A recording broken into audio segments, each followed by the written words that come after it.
So you can start in any position that you want. I'm gonna lie down. It's not easy for everyone to get a good amount of breath awareness lying down. So if you'd rather sit, you can. And then you can just join us laying down later, when we're done with that part.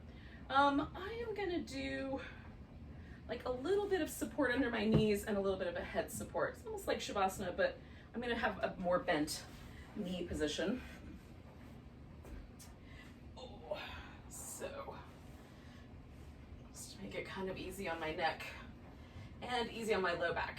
So this pillow here in case I decide to straighten out my legs. I'm gonna start with my feet resting though.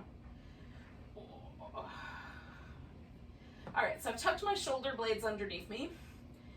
And I like laying down for some breath awareness because I can concentrate kind of on a little bit of a flare at the ribs. The floor provides resistance, so more of the breath goes upward, right? So it's easy for me to kind of pay attention to that sort of sensation of the rib cage flaring open and coming back, or the navel rising and coming back. Again, it's not true for everybody, so choose appropriately for you.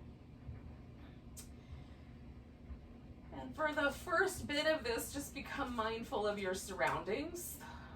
So I don't know what your surroundings are like. My surroundings contain tiny furry creatures that occasionally disrupt my practice by either goofing around or just coming over to say hi. So if there's, creatures in your environment or children in your environment or whatever, washing machines, that sort of thing, just for a moment, just sit or just pay attention, right? And acknowledge, okay, these are the things that are in my environment right now that might be distracting. And I find if I do that, if I just sort of, before I start to meditate is usually when I do this, but if I just sort of recognize, oh yeah, these are all the sounds, usually sounds, but also other things, just, okay, those are the things that are going to be in the environment today. And then my my brain, outside of when they try to make a bed right next to my head, my brain will allow me to just sort of stop paying attention to those things because I've acknowledged them.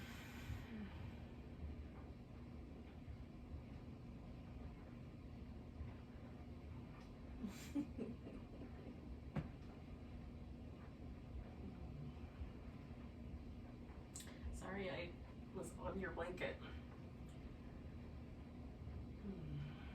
And then the next part that I do is I just come home to my body.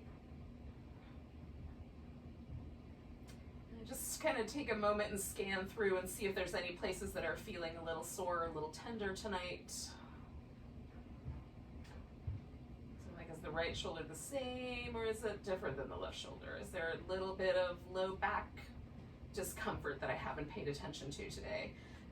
When there's a really big amount of pain, almost always we know, like it's kind of tugs on us all day. But I find I can actually ignore minor discomfort pretty easily. And so this is an opportunity just to come home and feel all those places that might need to have a little extra care taken with. Or maybe even that we might gently focus on for some release. And then the next phase of this is just to notice what's going on inside my brain. And I often have some thought patterns that are sort of circulating, usually because there's an event that's going to happen later or whatever. It could be imagined or actual event that's going to happen later. And my mind can kind of try to focus or circulate around on that. So just acknowledging the thoughts, the body stuff, any distractions in the environment. Like, this is where we're at tonight. This is how we're practicing. And we'll just practice around it and with it.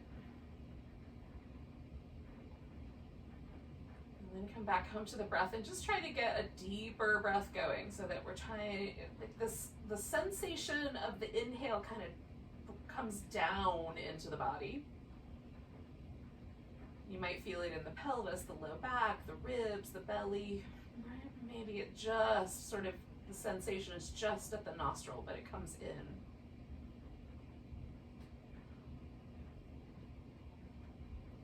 And really let the exhale sort of lift up and out.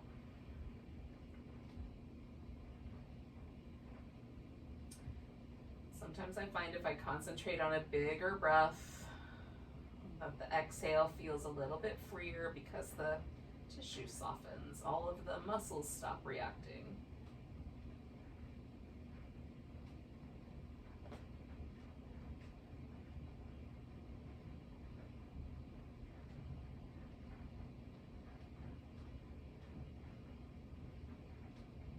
The end result is that I sort of have a sense of calm left in the wake of that breath. Just notice if that's true for you.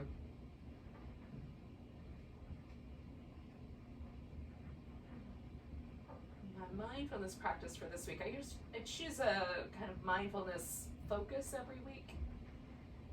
And this week my focus has been on sort of gratitude for the breath and the body and the mind, but you know, gratitude is my theme this month. So gratitude of like every breath that keeps coming, like it doesn't stop generally. Like the next breath will eventually drop back in. I'm also grateful that I have some control over the breath. I can hold it in, I can let it go. I have some opportunity to use it, to harness it, to calm my mind.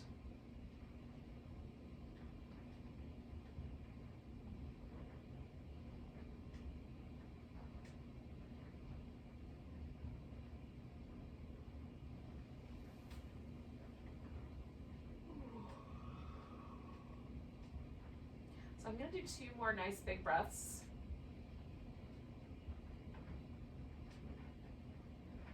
I invite you to similar numbers.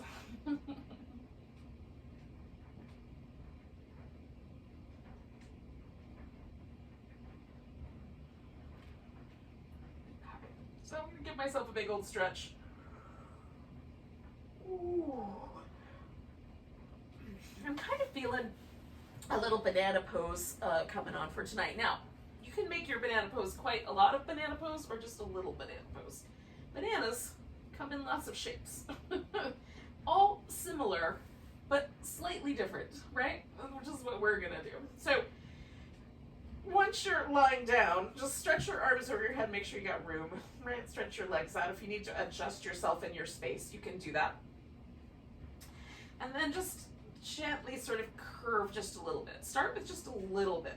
Just let yourself slightly move the upper body and the legs over to one side. So I moved a little to the right, so my left side is the stretchy side, and my right side is kind of curling in. So my right hip and my right bottom of my right rib cage are closer together than my left hip and the bottom of my left rib cage. So that's kind of where I'm starting. Now, the other possibility is that I'm going to change these on my arms, right? I've got a blanket here, so I'm going to see how I want to work with this blanket. I might want to go under it. I've got my left arm really straight, but my right arm bent, almost like a cactus. Just a little bit, not quite a 90-degree angle. It's a little tighter than that, but close. But that's feeling pleasant. Oh, you could cross your left leg over the right leg, but I'm kind of enjoying just having a little more mellow space tonight. Now, if you want to make this pose a little more intense, you can do it. It's your pose.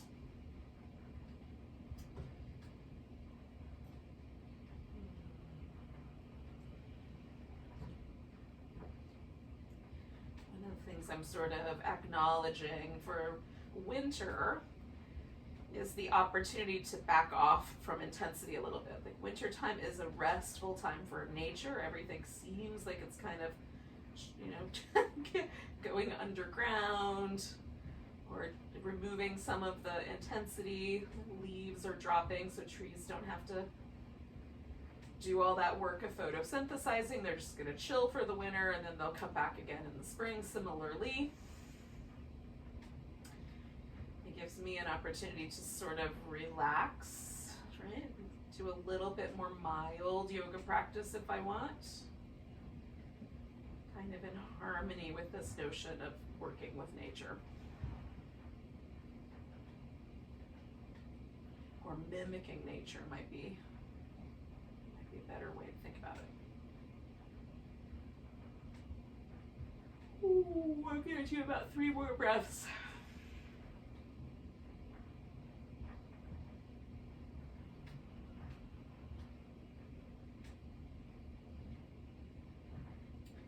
So I'm gonna unwind myself back to neutral. First, I'm just gonna notice any changes that occurred. So sometimes it feels like the side that was longer it is still longer. Like this left leg feels like it's gotten stretched out a little longer than the right one. But the thing that's kind of overwhelming to me about the banana pose is more the sort of sense that everything is just gently it's almost like a gentle little taffy pull.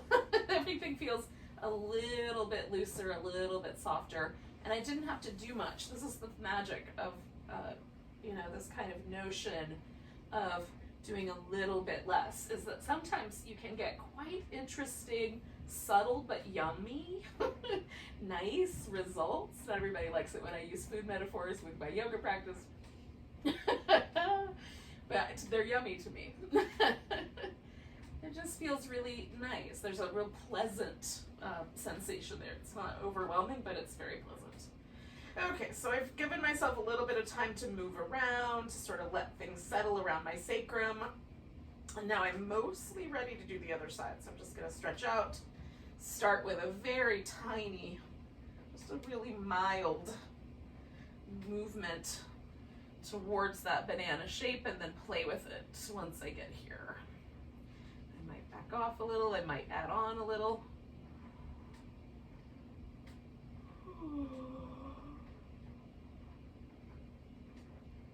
And again, so that it feels like my right hip and right rib cage are slightly wider apart than left and left on the left side.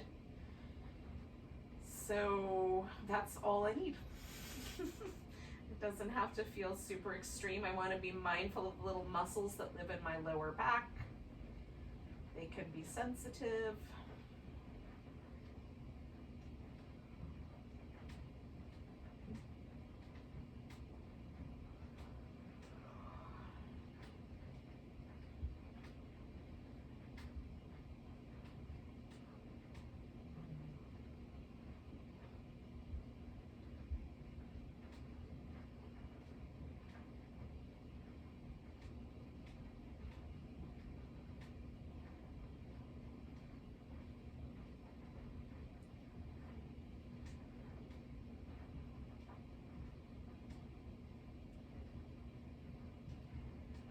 Interesting things to me about this pose and the breath is that because my right lung, the right side is the stretchier one, the right lung is slightly under pressure. I actually feel more expansion in the little curled up side.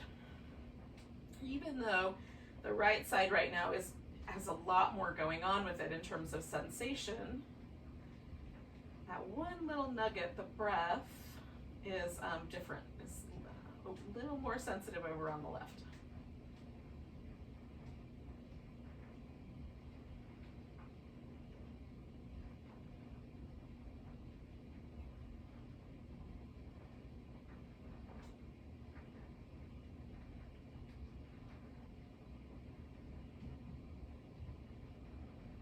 I'm gonna do maybe about 4 or 5 more breaths here, like another 30 seconds or so.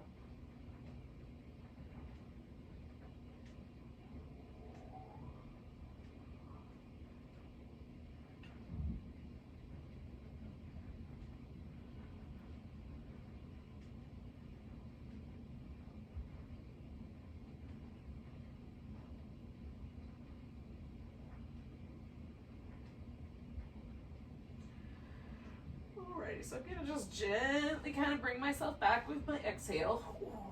And again, I just pause for a moment, see what happened. And then I'm gonna do this little movement with my feet resting on the floor. You might want to bring your knees into your chest. You might want to do something entirely different. Interpretive dance is always encouraged.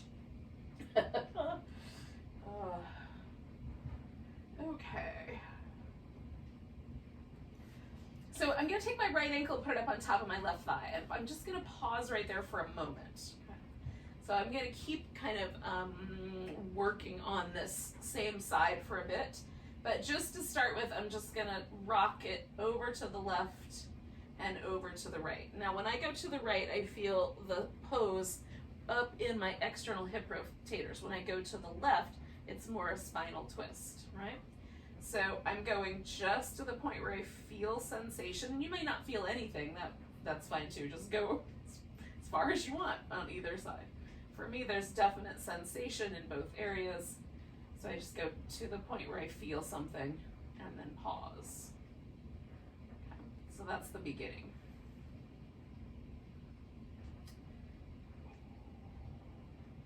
I'm gonna do one more set of these. Okay, and then I'm coming back to the center, and I'm gonna leave the leg up there, but I just moved it slightly further across. So I'm gonna curl myself up in the center, and I'm just using my abdominals. So as far as my abdominals will lift me, or flex my spine, which is really what's happening, that's as far as I go. So my hands are here so that I can rest my head. So there's a tendency to want to pull with the neck for me, and I don't want to. I want my abdominal muscles to have to do the work. So because of that, I use my head like a little basket, or my hands like a little basket for my head.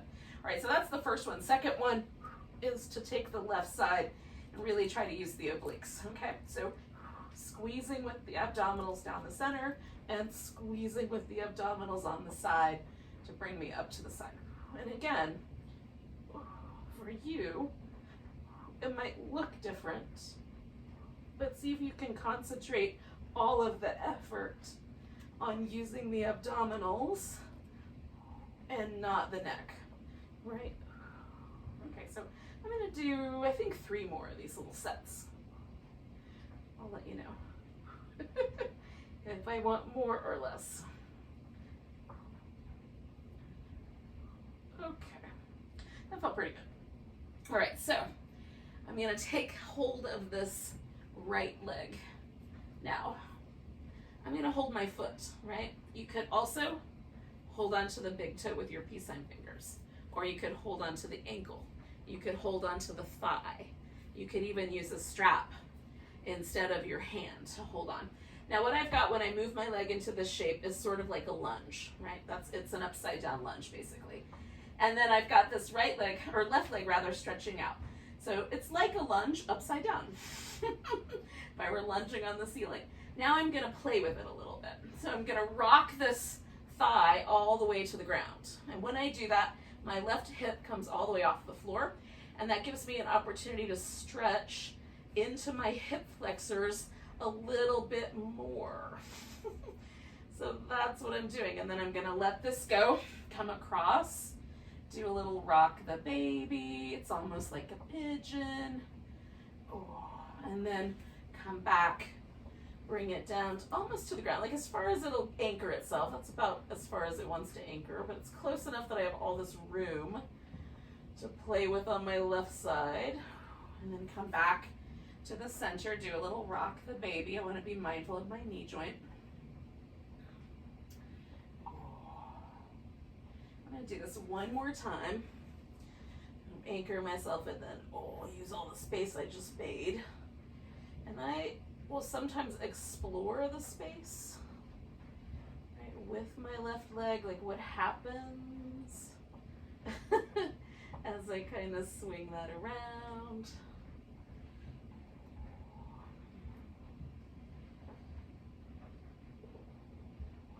And I'm just gonna keep swinging it till I come all the way back to the center. Okay, and then one more little rock the baby move. All right, so now I'm just gonna let this go and put both feet on the floor for a second and then see where I landed.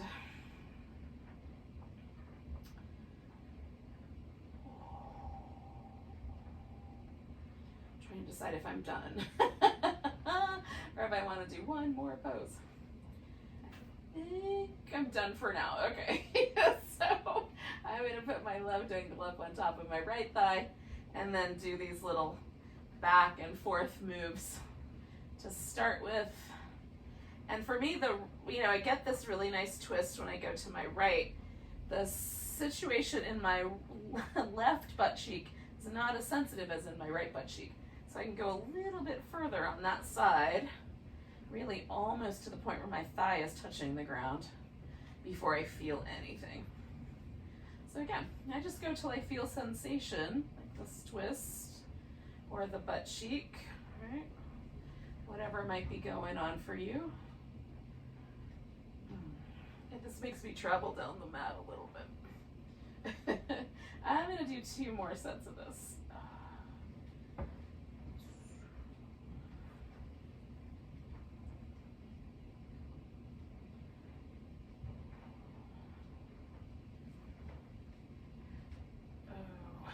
Okay, so coming back to the center, and again, I'm gonna ask my abdominal muscles to really do as much as I can, do the work from there. So I'm feeling myself engage those muscles to come straight up the middle, and then engage and release to come back from the little side move, little twisty move.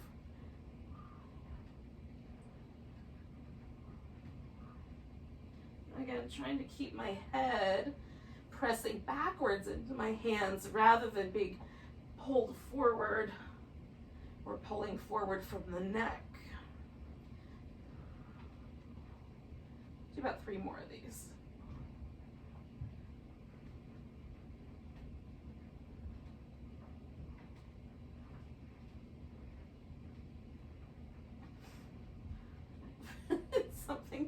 something fuzzy. One more time. I was beginning to breathe that in, so get rid of whatever the fuzziness was I was trying to breathe. Okay, so I've got the little abdominal thing accomplished here, if that's the right word. I'm gonna grab this left leg and stretch my right leg out, and my whole right hip is tighter than my left hip, so it doesn't take as much for me to feel that through my hip flexors. I can almost not even move, right? I can do this and add on to it, but I almost don't need to. And then come back and do a little rock the baby.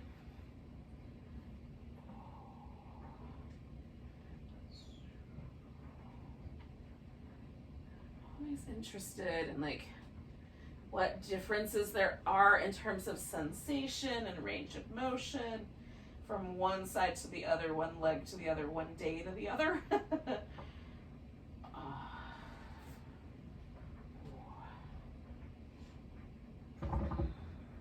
All right, so I'm doing 2 more of these, and you could do, if you're following along, you can do 2 of these little sequency, lungy things as you like.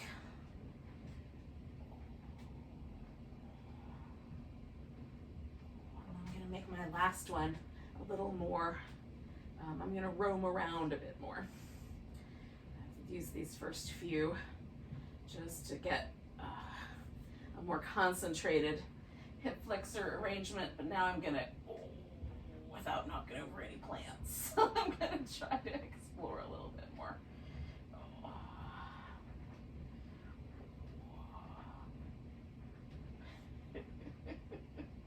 Working with my forest here. And then one more rock the baby.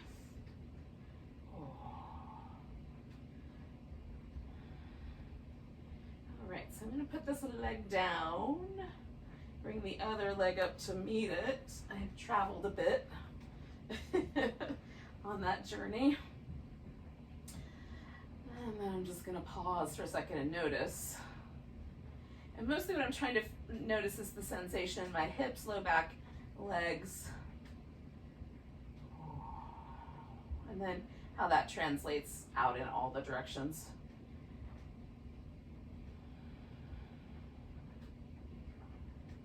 I'm going to do some little Dvipad, some little rolling bridge poses. So, feeling a little bit slippery in my feet. So I'm going to get the little anchor on the grippy edge of the mat. Okay. So these don't have to be really huge shapes, but we're going to go up. And then from here, we're going to come back down 1 vertebrae at a time. So it's a A little rolling up and down practice. Hello, pumpkin. So going up, trying not to crush anybody. Keep her out from underneath my back. I'm not trying to make a ferret home.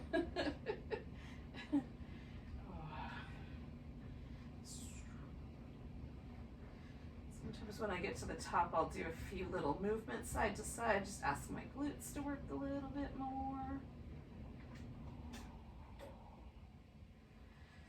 Come on down. Okay, I think I'm gonna do one more of those.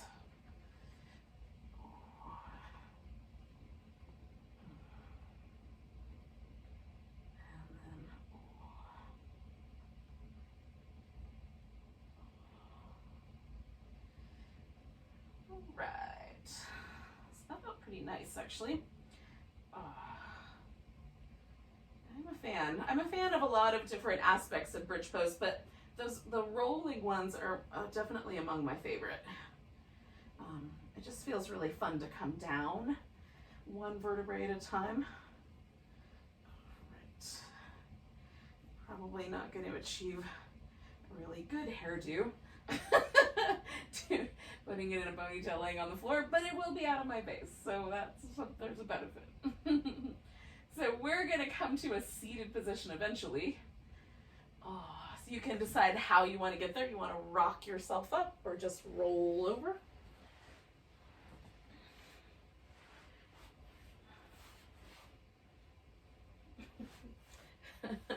Hello. You are very busy. You're very, very busy. All right, so I'm going to take my blanket and kind of roll it up so that I've got a little bit of knee support. That's how I'm going to work with this. You can have a couple of pillows or yoga blocks or anything like that that you like. And then I am going to start with this kind of loose diamond shape with my legs, sort of like a butterfly, but looser, or as loose. Maybe I should say sort of like bound angle pose, but looser, because bound angle pose, the idea, I guess, is you pull your feet in really tight. I'm not sure it has to be, but it often is. Okay, so I'm gonna move my body a little bit into a forward bend, and then I'm gonna come out of the forward bend, move it into a little side bend, come back to the forward bend, move it into a side bend. So I'm gonna do that back and forth, like, I don't know, 4 or 5 times, and then I'm gonna settle somewhere. I'm just not exactly sure where yet.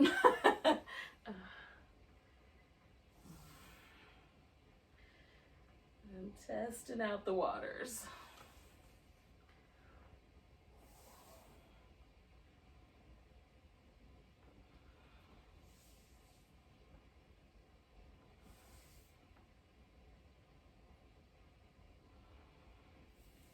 And not everybody's pelvis really comes forward very well, and it depends for me on how I've set myself up with the legs. So you may or may not want to do a forward bend, but if that sounds like a plan, you can turn yourself almost like into a little turtle. Just collect yourself in. You can also do a pose that's a little more sort of gathered up, holding onto the shins or the feet and sitting up nice and tall. Or you can do this pose, you can change something else about it, like maybe do the pose with straighter legs instead of having the knees bent.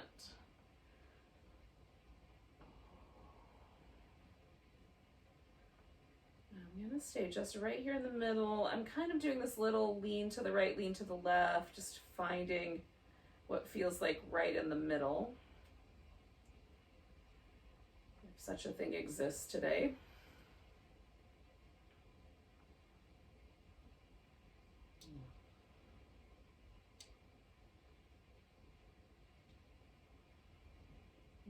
Okay, about 3 more breaths.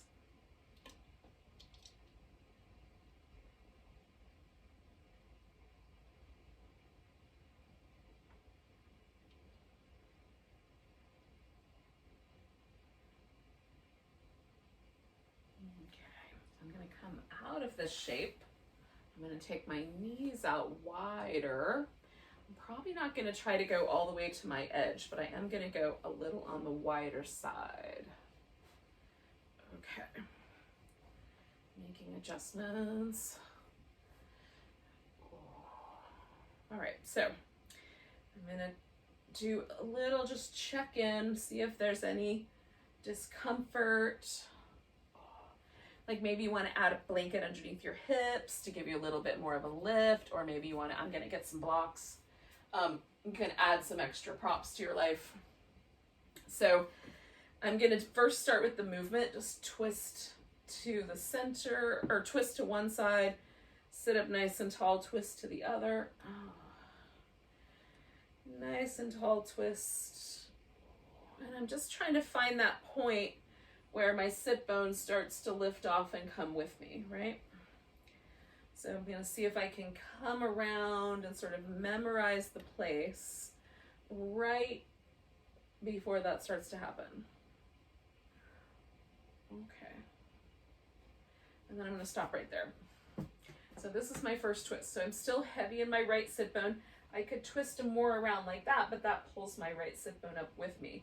Now, it doesn't mean you can't ever twist like that. You can certainly twist like that. It's just for me, I want the twist to be in my upper back because that's where I carry all the stress. And if I let my hip help, it doesn't load the stress there. So it won't rinse out the tension that lives in my upper back.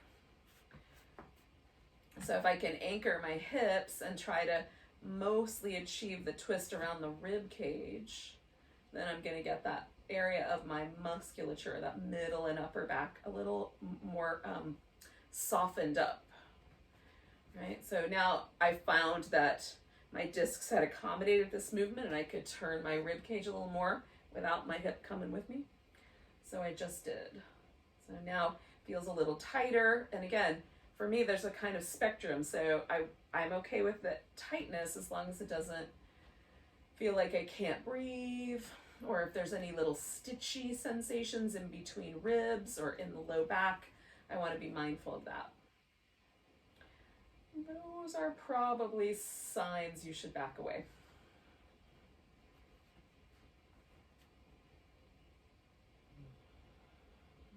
I'm going to stay for about 3 or 4 more breaths.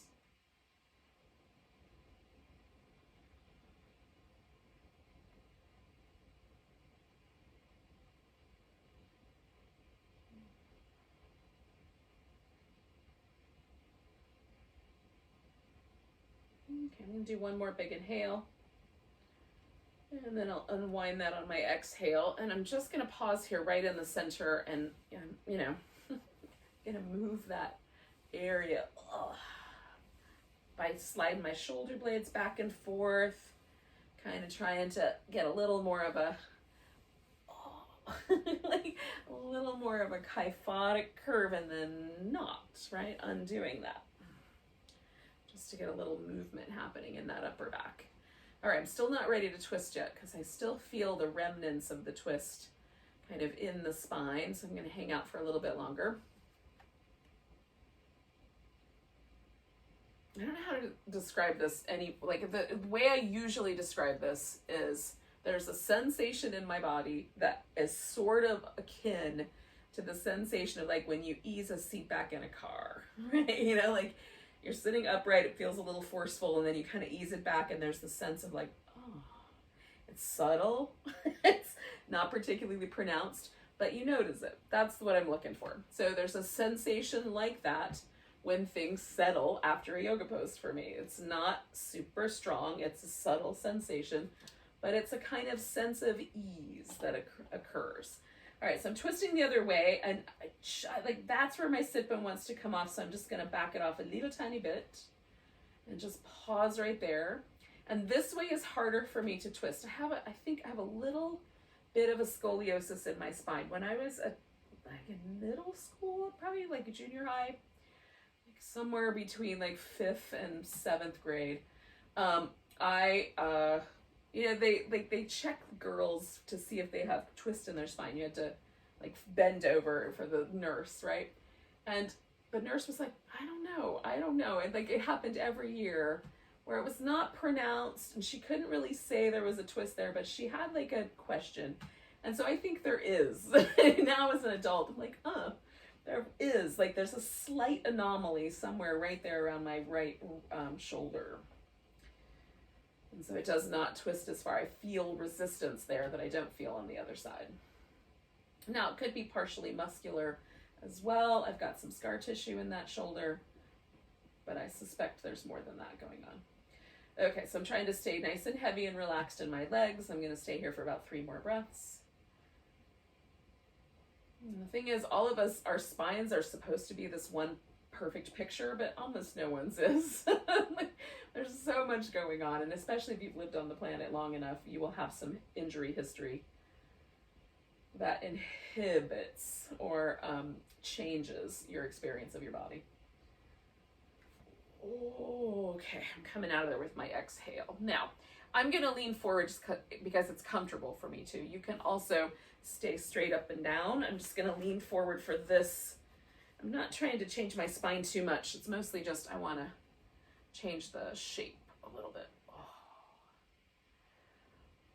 So I'm lean forward for my pelvis is what I'm trying to say. I'm not rounding my back. But that's not available to everybody. So sitting straight up, or as straight up as you can sit, is also perfectly approachable, perfectly acceptable, and a perfect approach. That's what I was trying to get at.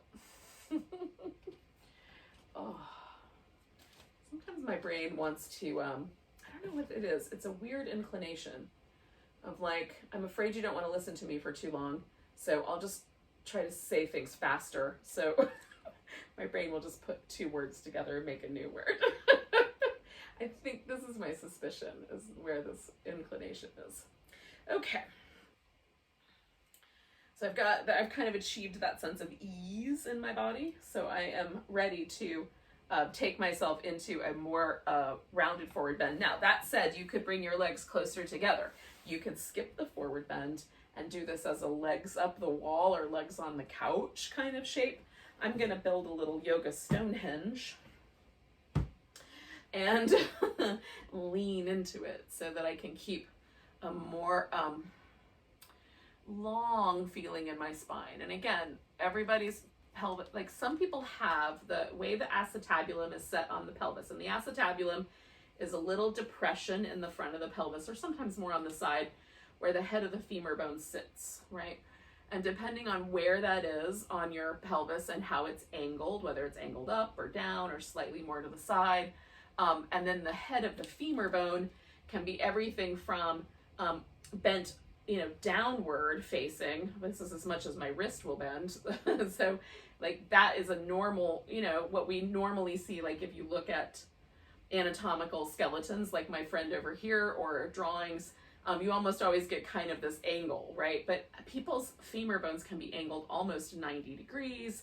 It can be, lower. It can be almost completely straight. So the variation in bone structure is so huge that we're not always gonna all be able to achieve certain yoga poses. This is one of the things that I find a little bit daunting, I think, about teaching yoga, is trying to help disavow people of this notion that if you just work long enough, you can get yourself into some hypermobile positions, and you may not be able to. Some people can, but not all of us. All right, so this is feeling a little bit more interesting, so I'm gonna lean into it a little farther. Now you guys can stay however long you want. I'm gonna do about 4 more breaths, so about 30 more seconds here. 4 breaths is about 30 seconds. 4 breaths and a half, usually. Unless I'm really concentrating on making them big.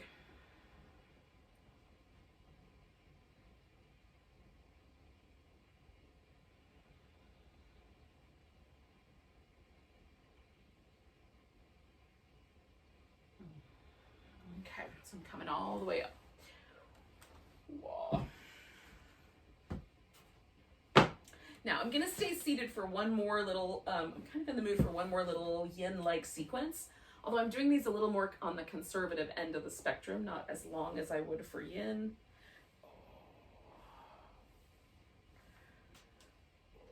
It just feels nice to do them to a point and then have some movement as well. It's nice to shake it up. Okay, so I'm gonna do a deer pose something.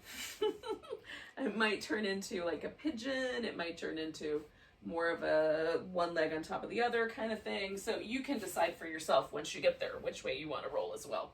So I'm going to start with the deer shape, okay? And then I've got this leg up front that's bent 90 degrees. This leg is bent about 90 degrees apart. That's the setup. And then there's lots of options. So I can fold forward. That takes me towards the pigeon territory. I can turn and fold and make it more of a twist. I'm kind of in the mood tonight to do something like right in between those two spaces. So not quite all the way to the twist, not quite all the way forward, but right in between. So I'm going to build a little yoga Stonehenge. I'm angling myself diagonally out towards my knee. So it's a little bit more sort of pigeon-y flavored, but because this leg is different, it's not as pigeon-y. I'm going to try to let my hips relax. You can also sit straight upright and let this pose be mostly about this hip joint. When I lean this direction, I take away some of the pressure from here, which is not terrible. Not the end of the world. If I wanted the pressure there, though, I would stay more upright.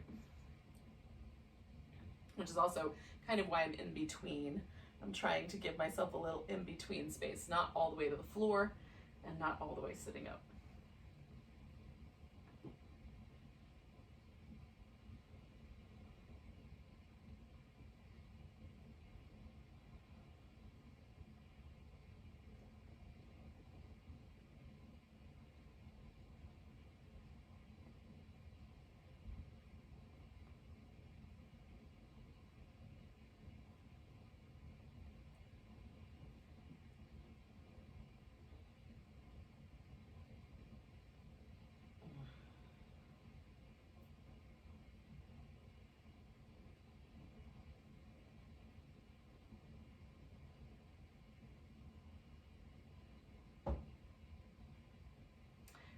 Just felt this kind of release, a little softening in my right butt cheek muscles. Those little guys underneath. So that inclines me to stay for just a little bit longer, probably another 5 breaths or so. Just a tad bit over the 30-second mark.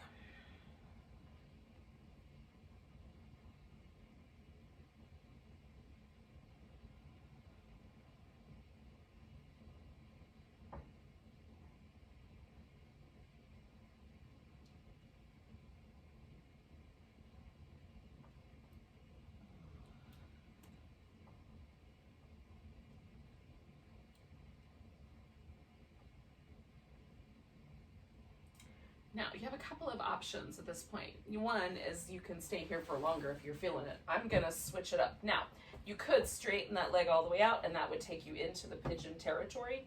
I'm going to take it around and put it up front because I want the change up. But you can do it either way, and choose the pose that's right for you.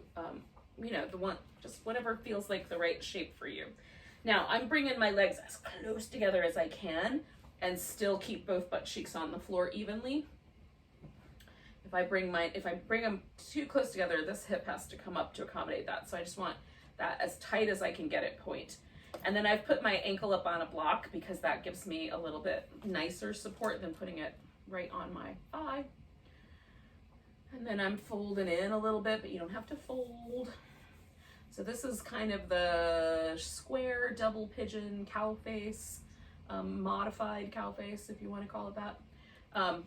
It's not the cow face, but it's close. It's in that camp. Ooh.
Story. You do not like kisses.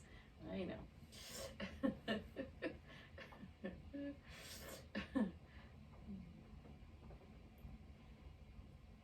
We're going to do 2 more breaths.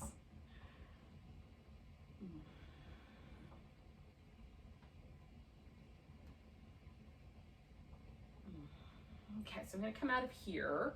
Now, I'm going to keep this loose arrangement. And you can, if you were doing the pigeon, just bring your back leg around. And then I'm going to do a little seated twist. So I'm just going to bring this knee up and hang out with it. So I've got yet another little twist in my life tonight, but a little different one. And so I'm pushing this leg into my hand and kind of holding on. So my bicep activates a little bit to hold that steady. And it also gives me just a little bit more sensation in this lower hip, outer hip. Kind of tucked up into the external hip rotator area.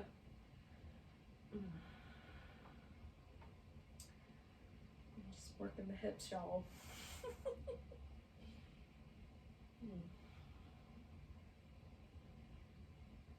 Okay, so one more breath of this kind of isometric work that I'm doing. I'm coming around, rinsing that out. All right, now I've got good news. And the good news is we still have one whole side to go. I know I'm excited. So I'm waiting for that moment. That moment where everything sort of feels like it's at ease. And then I'm gonna take this little deer shape on this side. Hold on, I gotta get my props. That one's gonna be a little too far to reach. Okay. So I get my legs into the deer shape to begin with.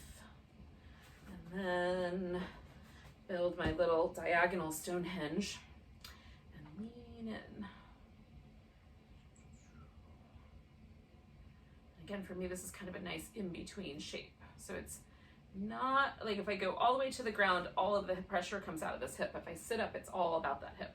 So I'm right in the middle area. So there's a little bit for each side.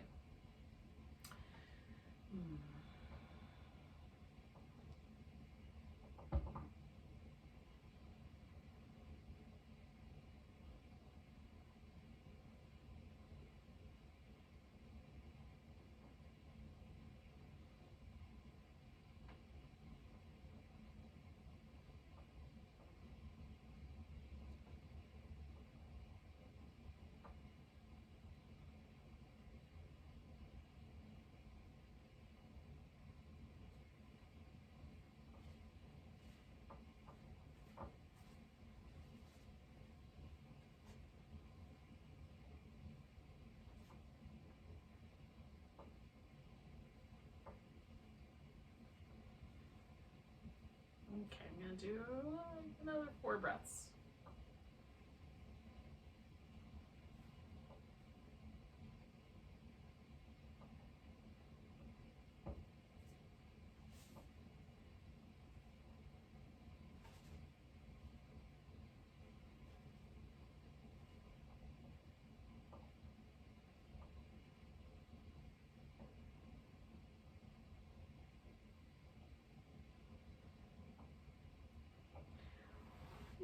Okay, so I'm gonna take myself up. Oh, now this might be where you turn this into this pigeon / swan. It's where I'm gonna turn mine into whatever I can kind of collect together to make sort of a double pigeon happen, square pose-ish.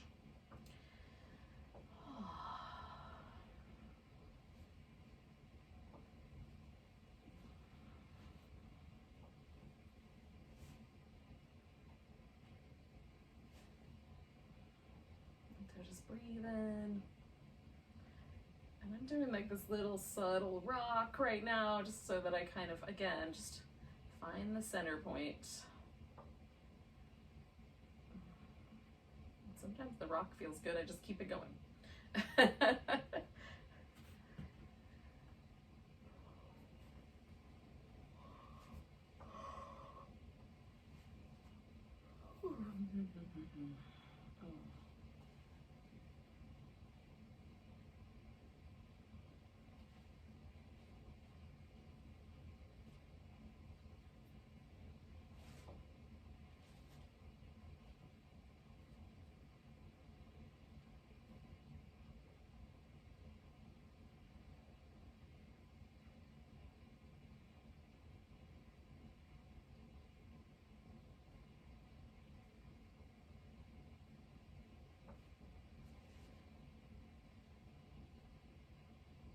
Okay, I'm going to do a couple more breaths here.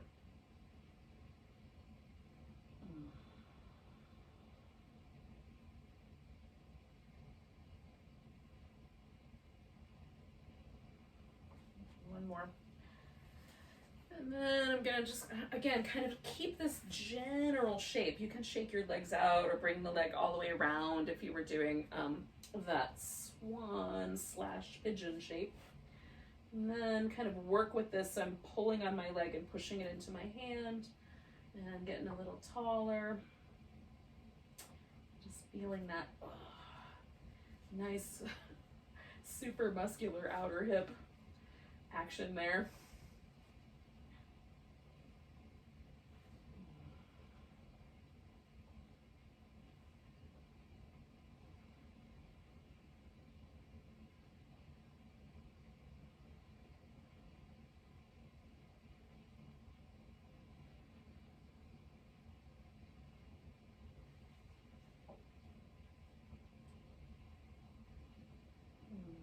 One more big breath.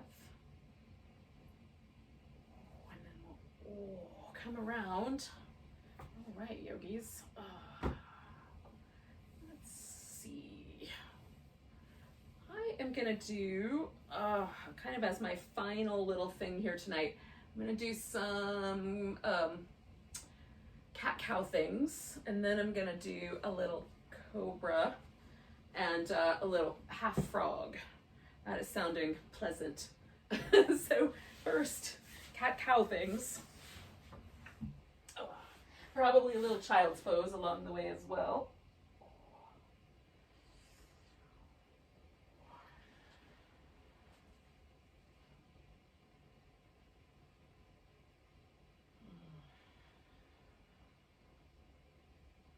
Now, if you want to throw in a down dog instead, you could do that. Or even something else that might be more like interesting to you, like do a little lunge or something like that. Oh.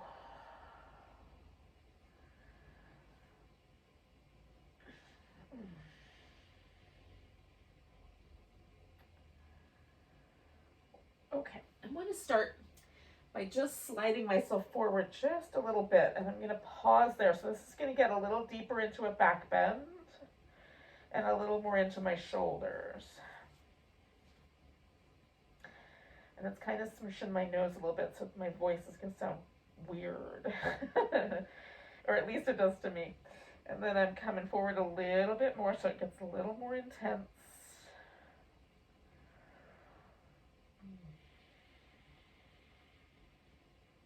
So I'm moving into this thing called heart chakra, or some people call it puppy dog.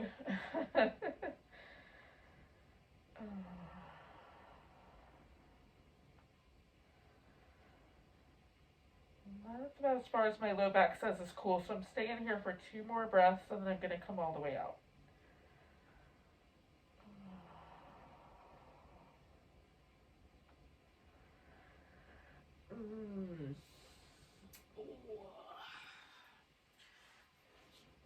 So that for me is really intense in the upper back. So I'm going to do these little kind of rolly shoulder cobras. So I start with rolling some circles and then lifting.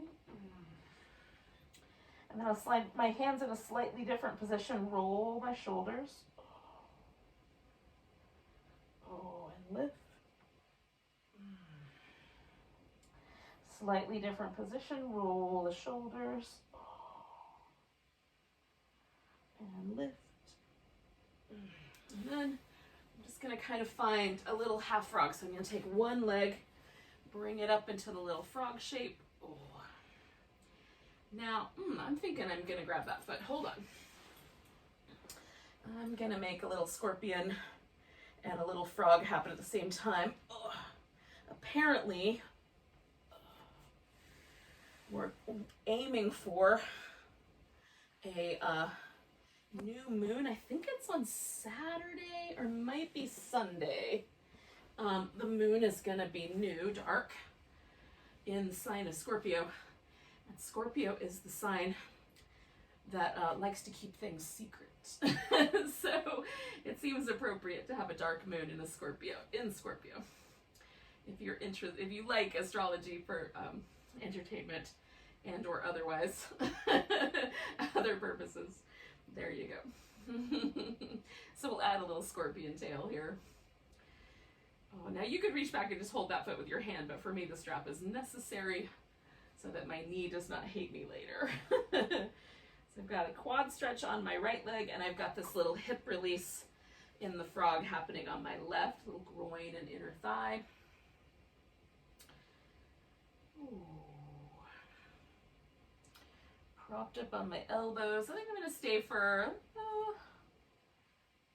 how long am I feeling this? Maybe 5 or 6 breaths. Maybe a little longer than 30 seconds. It's kind of feeling good.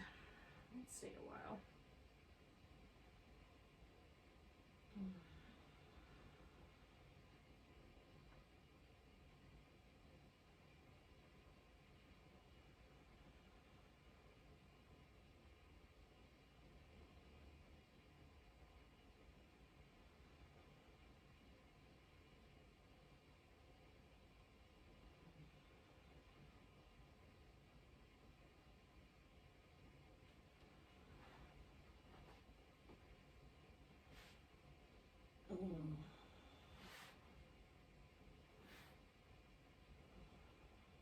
All right, I'm going to do 2 more breaths.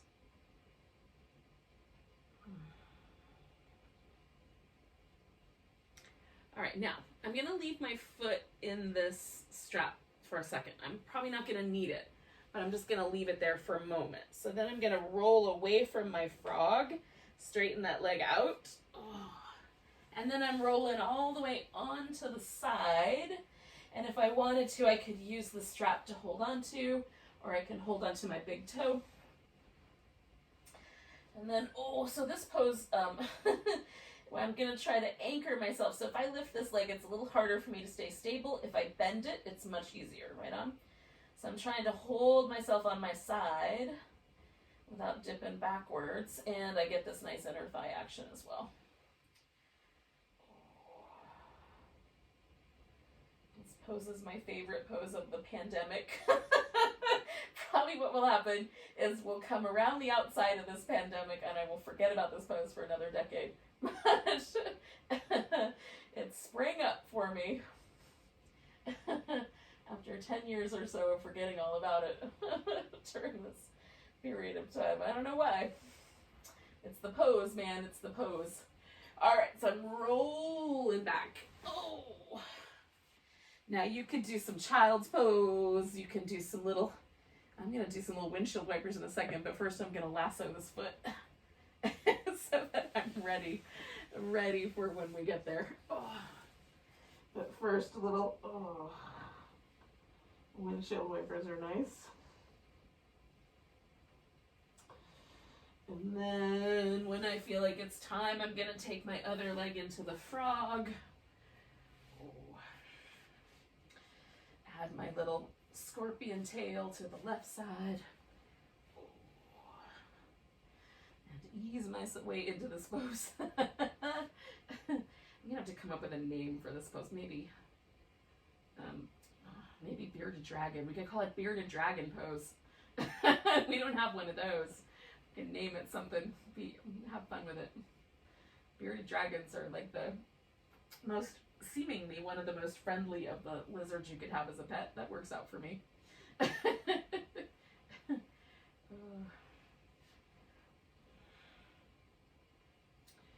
base all of this information on the videos that I've seen of like people's bearded dragons chasing their cats around and stuff. So, or Or maybe not chasing the cats, but the cat's flipping out about the lizards anyway. Oh.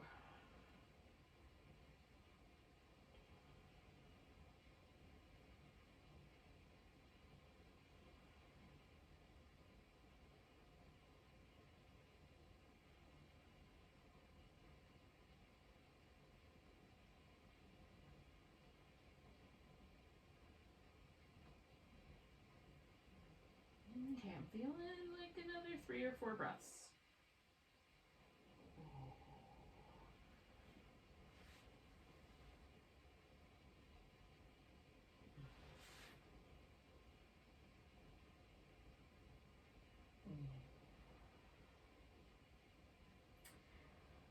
Alright, so I'm gonna let this guy go, but leave it in the strap for now. I'm gonna lean and unwind my frog, and then, find my way into Vishnu's snake couch pose. Alrighty. So again, I'm engaging through my core to try to hold myself stable here because I don't want to fall backwards. The tendency is for me to land back on that hip, so I'm trying to stay perched on my side here while I simultaneously lift my right leg and try to find this little shape. So there's a little bit of core work to it. There's a nice leg stretch to it. I'm a fan. Plus, the images that come into my head of the giant snake couch are awesome. If you haven't seen it yet, you got to go Google Vishnu and look for the picture of him napping on the ocean on what appears to be like a floaty made out of snakes. Just check it out, because that's what we're emulating theoretically here. It's loose in the same way that cow face is a loose interpretation. So let's take one more big breath. Alrighty, so then we're gonna let go, and I think it would be a really good idea to kind of start to wind down here. So I'm gonna come back to child's pose briefly, and then I'm gonna do something. I'm gonna set myself up for some kind of a little inversion. So if you would like, you could do legs up the wall, you could put your legs up over the seat of your couch or a chair if you've got that handy, or up a bed if you've got that in your room.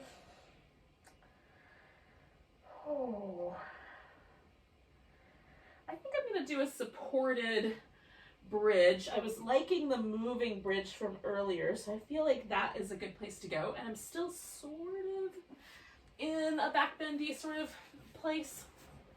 All right, so to do this, I'm going to put my shoulders on the floor and the rest of my spine and my hips on this pillow. And you can do this with a much higher pillow if you have a bigger opening in your upper back. I do not have a lot of space. So I'm aiming for the bottom of this pillow to be somewhere near the bottom of my shoulder blades. I still want my shoulder to rest on the floor, and I want the weight on my neck to not be too big, okay?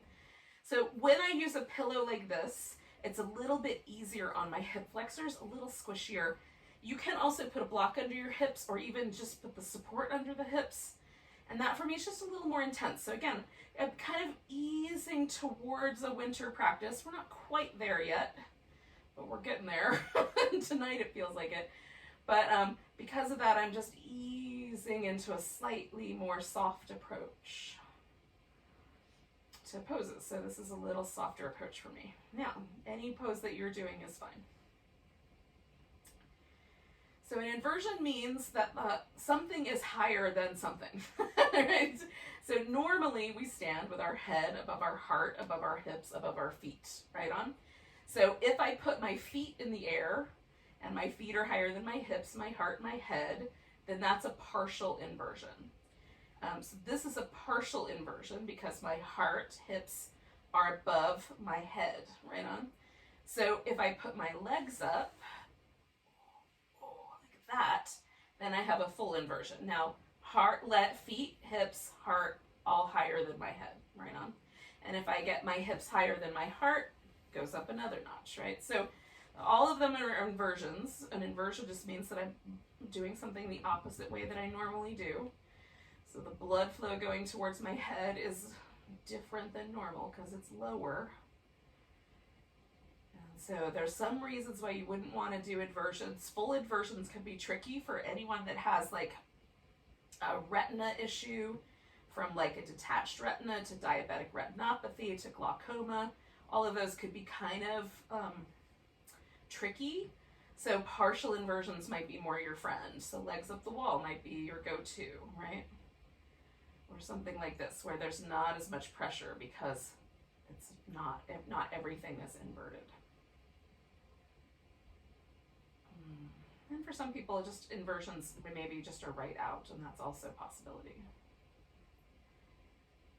I like them because the blood pressure comes down a little bit. There's a little bit of a reduction in what's interesting. One of the interesting things that has been studied in India is like, is there a stress response change? And they found that for a lot of people, most people maybe, there's at least a small reduction in the amount of stress hormone that the body produces when it inverts. So we get a little break. So if stress hormone has been amplified for you, you might do some partial inversions now and again, or full inversions if they're acceptable. You know, as a kind of daily practice or every other day or something like that. Just see if it makes a difference.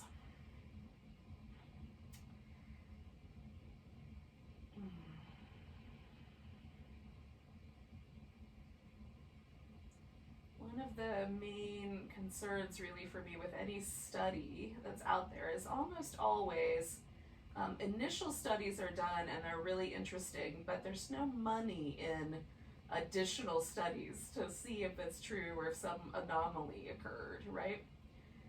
So always with anything you find, just put it through your own little filter. Try it in your own practice, see if it makes a difference. And if you think it does, then awesome. Maybe it's a placebo, but they do work. They do make people feel things. Now, I'm gonna bring my feet in, and I'm not done yet, but I'm just changing the dynamics. So this just pushes a little bit more weight towards my shoulders, so I'm being mindful of that.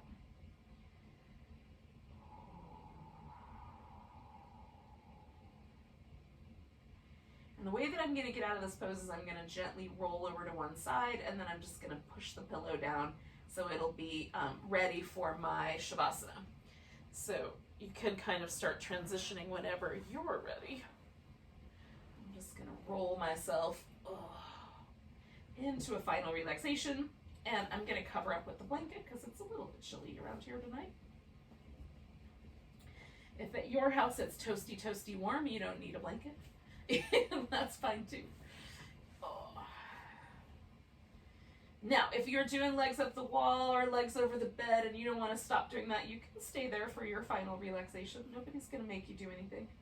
This is the beauty of practicing at your house. This is guidance. You don't have to listen to me. Who am I, really?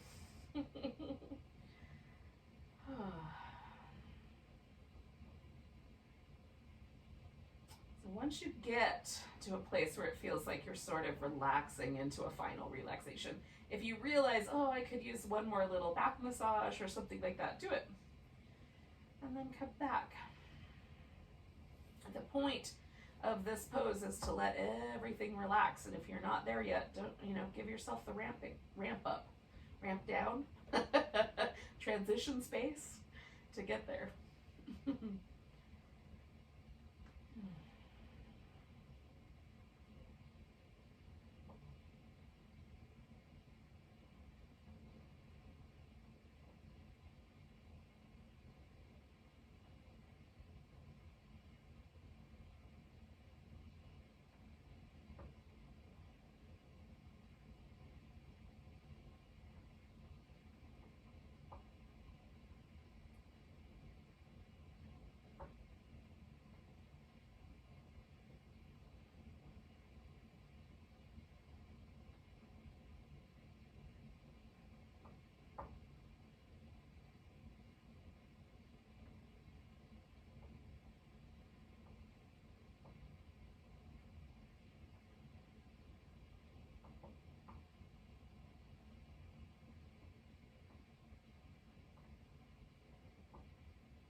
Don't move yet, yogis, but just notice your breath.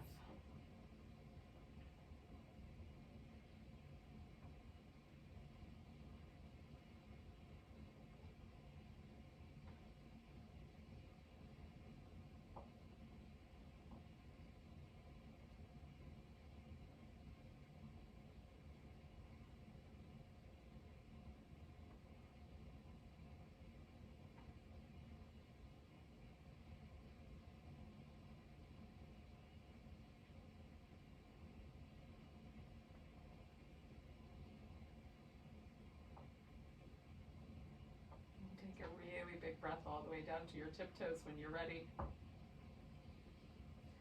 Hold it briefly and then let it go with a big sigh. And then when you're ready, you can start to wiggle and stretch and move around a bit. You want to go stay in Shavasana a while longer? I'm not going to stop you, yogis. You can do whatever you want. There is this creature outside my window making this very strange, like, vibratory throat sound.